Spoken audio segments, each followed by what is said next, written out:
In a garage, Charlie's repairing the plane that his wife Sarah gifted him on his birthday. Sarah interrupts him to tell him she's leaving soon for a business conference in London. She invites him to come with her again, but Charlie turns her down because he has lots of work. Sometime later, Charlie arrives at the CIA headquarters. On his way to the decryption and analysis department, he goes through all the security scanners that he invented and finally gets to work. Suddenly, he receives a message from Inkline, a mysterious person he's been in contact with for years. As usual, they have valuable classified intel to sell him, although this time Inkline warns him that these documents could put the CIA at risk. Charlie tries to guess their location and says Istanbul, but Inkling brushes him off. Afterward, he works on analyzing the material, but surprisingly, not even a genius man like him can crack the code. After lunch break, Charlie goes back to his office and gets a call from Sarah, who informs him that he's already arrived in London. However, Charlie already knows because he's been tracking her. They don't talk much because he's desperate to go back to the mysterious documents, since he still can't crack the code. He takes his computer to the restricted area, where a more advanced system helps him progress faster. It takes him a while, but he finally opens the information in the documents, which leaves him in shock. These are top-secret government files revealing that a drone strike, disguised as a self-deletion bombing, was authorized and covered up. There are clips from the news reporting 150 casualties, including French Special Forces and Danish Marines. This whole operation was organized by Chief Moore, who is also Charlie's boss. That night at home, Charlie tries calling Sarah, but she doesn't answer, so he leaves a voicemail. The next day, Charlie arrives at the office and is surprised to find Moore waiting for him. Moore takes Charlie to the office of O'Brien, who became director very recently. She explains that there's been a terrorist attack at a hotel in London and Sarah was one of the victims. Charlie refuses to believe it and wants to call Sarah, so Moore turns on the TV to show him the news. The reporter describes how 4 terrorists burst into the hotel, took 4 hostages, and killed 2 of them. Next, Moore plays the hotel security footage, which shows all the chaos during the incident and confirms that Sarah was one of the victims. When Charlie goes home, he finds dozens of reporters waiting for an interview, and the police trying to keep them back. A friend helps Charlie enter the house without being bothered. The next day, Charlie confronts Moore and Supervisor Caleb because he's very suspicious of what happened. He can't believe the terrorists could have slipped past the thousands of security cameras in London, not to mention they drove into traffic.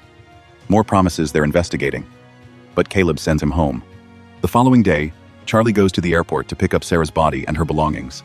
At home, he looks inside the suitcase and finds a gift Sarah had bought for him, which makes him have a breakdown.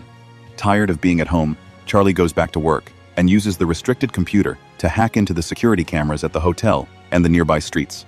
He puts together a timeline of the events and shows it to his superiors. The 4 terrorists stole a vehicle in the East End, then entered the hotel through the service, where they professionally scrubbed out all prints and DNA. Apparently, they had a meeting with Impact Investments from Indonesia, but something went wrong and an argument started in the quarter. One of the firm's security men got angry, so a terrorist opened fire, killing one of the guards and leaving the other one in critical condition. Hotel security was immediately alerted, and they called the police. Desperate to leave the building without getting caught, the terrorists entered the conference room and captured some hostages. Sarah was taken because she tried to help some of the attendants to escape. Charlie's run voice and facial analysis, so he managed to get the identities of the 4 terrorists. They're Mishka from Moscow, a former South African Special Forces operative called Lawrence, mercenary Horst, and former intelligence officer Gretchen. Noticing Caleb's and Moore's lack of reaction, Charlie realizes they already knew all this. They tell Charlie they're already working on it and send him to see a therapist. The next day, Charlie hides a chip in his ID badge and passes through security without the scanners detecting it. In his office, he prints all classified files and uses a skimmer on the printer to make a digital copy. That night, Charlie goes to a bar and keeps staring at a jukebox. The following morning, Charlie confronts his superiors again, using the printed files. He lists all of Moore's dirty missions, like bombing a Syrian hospital and striking an Allied base in Yemen, which killed thousands of civilians. He threatens to take everything to the director and reveals that he's triggered a dead man's switch. If he doesn't enter a code every 5 hours, the evidence will be sent to the most important news outlets in exchange for his silence. Charlie asks for full CIA training, fake passports, cash, a gun, and intel on Sarah's killers.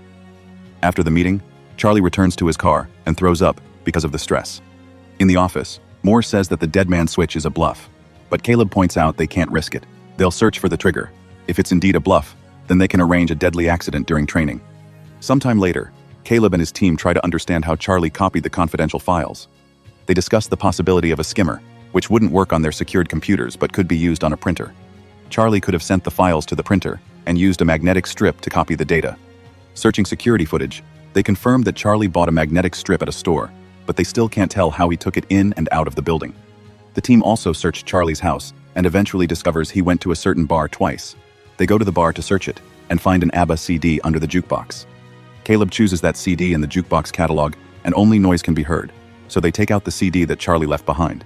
Meanwhile, Charlie arrives at a CIA training facility where he's welcomed by Colonel Henderson.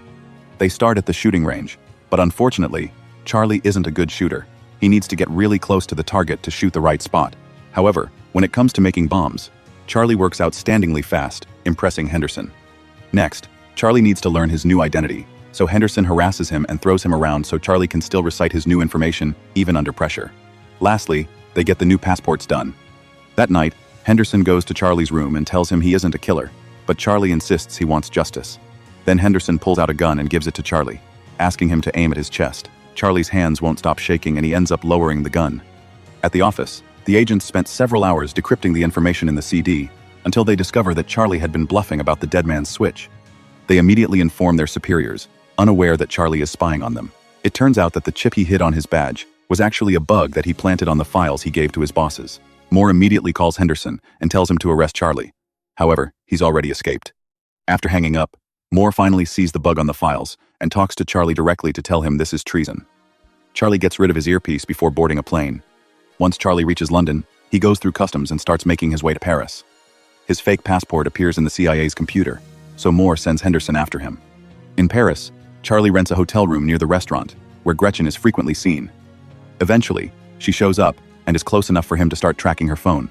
Charlie then spends the day outside Gretchen's building and waits until she's gone. When a tenant comes out, he uses the chance to get inside. Then he follows an online video to pick the lock of Gretchen's place. Charlie begins searching the apartment and takes pictures of Gretchen's schedule. He also finds a gun in a drawer, so he decides to keep it. At that moment, his tracker warns him that Gretchen is coming back, so he rushes to the stairs to wait for her. However, when she finally comes home, he can't pull the trigger. Feeling disappointed, he rushes back to the hotel and pretends Sarah is waiting for him. After calming down, he takes a close look at the pictures and learns that Gretchen has been going to the hospital often. Hacking into her health history reveals she has allergies. The next morning, Charlie buys tons of flowers. Then he waits at the cafe until he sees Gretchen and follows her to the hospital. Gretchen is going through some tests, but the doctor notices that the computer screen is malfunctioning, so he leaves the room to request help. Charlie comes in dressed as a doctor and locks Gretchen inside the machine. She starts to panic, but Charlie ignores her while filling the chamber with pollen. The doctor and a nurse hear the noise, but the door is locked too. Gretchen starts to get weak because of her allergies, and Charlie says he'll help if she tells him where to find Horst, since he's the one who shot Sarah. The allergies don't let Gretchen talk, so Charlie opens the chamber, only for Gretchen to push him against the desk. They start fighting all over the room, throwing each other against every piece of furniture. Charlie takes out his gun, but Gretchen brings him down and opens the door to finally run away. A desperate Charlie follows her to the street, but before he can shoot, Gretchen is struck by a car. Horrified by the body, Charlie forces himself to come closer to grab her phone. Then he runs away and throws the lab coat in the trash. At the hotel, he washes off all the blood and packs his things. That night, he goes to the bus station and buys a ticket for Marseille. Soon, the news of Gretchen's death reaches the CIA. O'Brien questions more about this, and he only says that Gretchen appears to have been killed by one of their own. That night, Charlie goes to a bar and drinks a lot to drown the guilt he feels over Gretchen's death. He thinks he sees Sarah dancing, but a closer look reveals it's a woman that looks like her. Then Charlie notices Henderson approaching him and panics. He pushes people until he manages to leave the bar and runs through the streets until he finds a different bar to hide in. Henderson follows him there too, so Charlie rushes to the bathroom and locks the door. Unfortunately, there are no windows here, so Charlie has no choice but to come out. He joins Henderson at the bar and learns that he found him by tracking Gretchen's phone.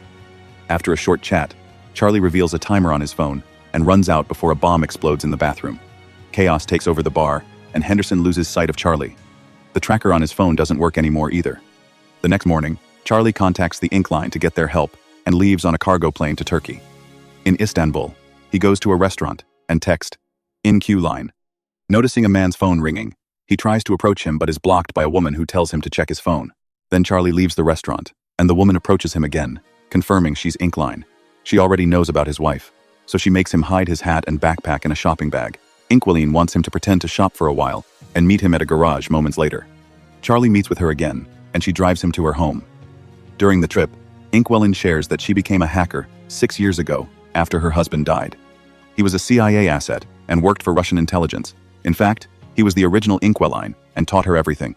The official story says he accidentally fell from a window when they reach her home. Inkline says this is the only place she's managed to stay longer than 3 years and admits she's tired of running. If the Russians ever come for her, she has a gun to self-delete. Then they start talking about the case. Horst is the leader in charge of hiring mercenaries for Moore. Lawrence is an arms dealer, so Inkwell volunteers to pose as an arms seller to contact him. Lastly, there's Mishka, who travels frequently and posts everything online. They inspect the pictures closely and find a woman with him. Facial recognition takes them to her Instagram account, and they confirm she's in Spain. The next day, Caleb tells his team to keep eyes on the terrorist to find Charlie. O'Brien meets with Moore and tells him she wants him to stop running Black Ops without her authorization.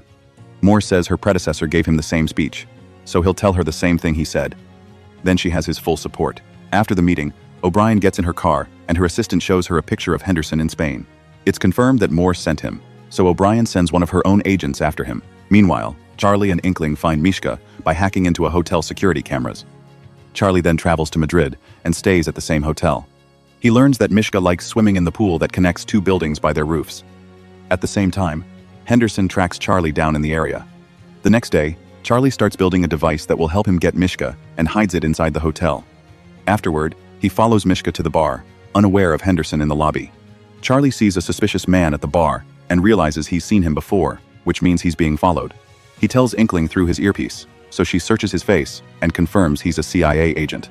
She also sees Henderson on the camera and tells Charlie to abort, but he wants to stick to the plan. When Mishka goes to the pool, Charlie confronts him to ask where to find Horst. If he doesn't talk, the pool will be destroyed. Mishka doesn't believe him and starts swimming away, so Charlie presses a button and the glass starts to crack. A desperate Mishka starts swimming faster, but it's too late. The glass breaks and he falls to his death while the water floods the street. Then Inkyline warns Charlie that Henderson and the other agent are coming closer and gives him directions to escape. A chase ensues, and Henderson almost catches him, but at that moment the other agent also attacks. The man tackles Henderson, and they start fighting in the laundry room. Charlie watches how they keep throwing each other all over the room, and Henderson puts the man's head inside a washing machine. The agent pulls out a gun and shoots Henderson, only for him to steal the gun and shoot him back.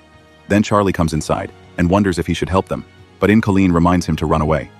The next day, O'Brien brings Moore to her office and asks about Charlie. Moore says he's on bereavement leave, and she lets him go, before revealing she's got footage from the hotel. Meanwhile, Caleb and his team look at the same footage and realize Charlie had help. They look at Charlie's encrypted chats and finally find the messages from Ink Online. After a long search, they discover the file of the dead agent known as Ink Online and guess that his wife must have taken over. That night, Charlie and Ink Online agreed to sleep next to each other just for company. However, they're woken up by Inkling's bird screeching, and they see a bunch of agents approaching on the security cameras. The duo immediately runs through a hidden tunnel in the wall, and as they make their way out, Charlie sees a drone in the sky. By sneaking into another building, the duo manages to keep going and leaves the neighborhood right before the agents storm into the house. The computer is already deleting all the files, so there's nothing left for them. After running down the beach, the duo gets to Inkling's car, and they're seen by the drone. Soon, the agents come after them with open fire, even following them on a boat. After a long chase, the agents manage to damage the car enough to make it stop, and Inkwell is mortally wounded. Charlie has no choice but to push the body to the other seat and take over the wheel, so he can keep driving, until he finally loses his pursuers. Later, he leaves the car in the garage and kisses Inkwell goodbye. The next day, Charlie contacts Lawrence and pretends to be an arms dealer to arrange a meeting. Then Charlie buys new electronics and travels to Romania. In an abandoned building, he records his own face and hacks a security feed in Berlin. Now the CIA thinks he's in Berlin and sends their people there. When Lawrence finally arrives, he finds a ringing phone on a chair. Charlie tells him to look inside a box, and Lawrence finds a bunch of bombs. If he moves, they'll detonate. As Lawrence notices a picture of Sarah in the box, Charlie appears behind him asking Horst's location and promising to deactivate the bombs if he cooperates. Lawrence explains that Horst operates in Russian waters and typically receives deliveries at a Baltic seaport. Charlie then asks how to contact Horst, so Lawrence says he only gets messages through secret codes from his men. All the numbers and names are on his phone, which he tosses on the ground. After grabbing the phone, Charlie leaves and hears the bombs killing Lawrence in the other room. Soon the CIA gets the news of Lawrence's death in Romania, and they realize they've been looking at fake footage. Later, in a Russian hotel, Charlie imagines Sarah with him and opens the gift. It's a puzzle that he solves quickly and has a sweet message from his wife inside. In the morning, he goes to the port and sees a suspicious vehicle. He sends the code to Horseman and sees a guy by the suspicious car check his phone. He follows the man and takes pictures of his boat before leaving. After buying some tools, Charlie goes back to the hotel and tracks down the yacht that the boat belongs to by searching its registration number. He also studies the sea routes Horse might be using. In the morning, Charlie approaches the boat and someone knocks him out from behind, causing him to drop Sarah's puzzle. Charlie is taken to the yacht where he finally meets Horst, who found the bomb Charlie hit earlier. Horst has noticed that Charlie killed the others indirectly and thinks he's not capable of doing it face to face. He hands Charlie a gun and asks him to do it, but Charlie can't and puts the gun down. Suddenly, the yacht starts turning into the opposite direction and the crew panics. Charlie reveals he's taken control of the yacht, which is CIA administered.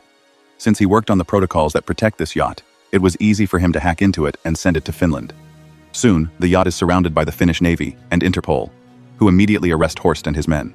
Sometime later, O'Brien gives a press conference to announce they've arrested all the dirty agents that have been using the CIA's resources for illegal activities. Charlie is approached by Henderson, who tells him he's proud of what he's done. After visiting Sarah's grave, Charlie goes home and finally takes the plane for a ride. That's it for today's episode. See you in future reviews. So, today's episode ends here. If you found it interesting, please give me a like, share, and subscribe, and hit the notification bell to wait for upcoming videos. See you guys in the next movies.